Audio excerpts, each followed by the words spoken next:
Bir yüreğim var, yarısı sende. Min isteğim var, hamısı sende.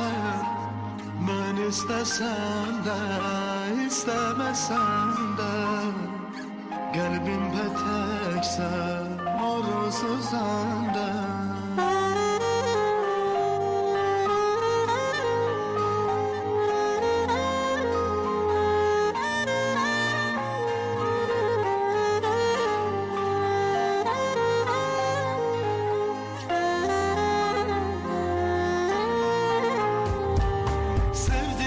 Çok hassas olur ürek, yaman olmuşam ürek örek.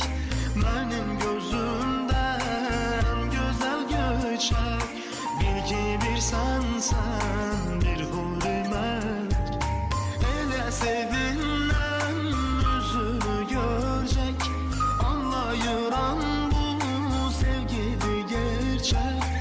Eşkimi şirin bal kimi desen, sevgindi çiçek, kalbimde pörten.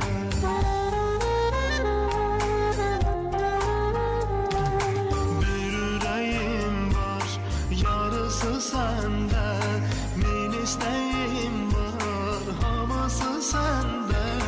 Ben istesem de, istemesem de, kalbim petekse, arası sende. Bir yerde yüreğim var, yarısı sende. Min isteğim var, hamısı sende. Ben istesem de, istemesem de, kalbim petekse, arası sende. Karanlığımın ışığı sende. Küssem hayattan barışı sende. Hayat güzeldi, sevip sevende. O güzelliği aşığı sende.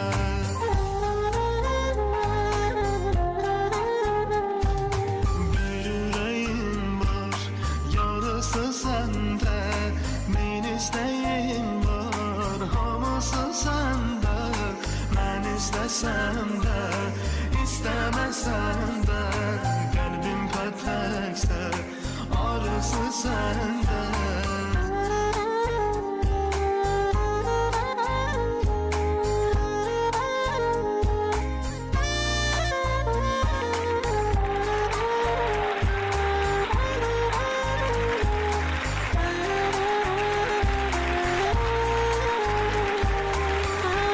Çok sağ olun.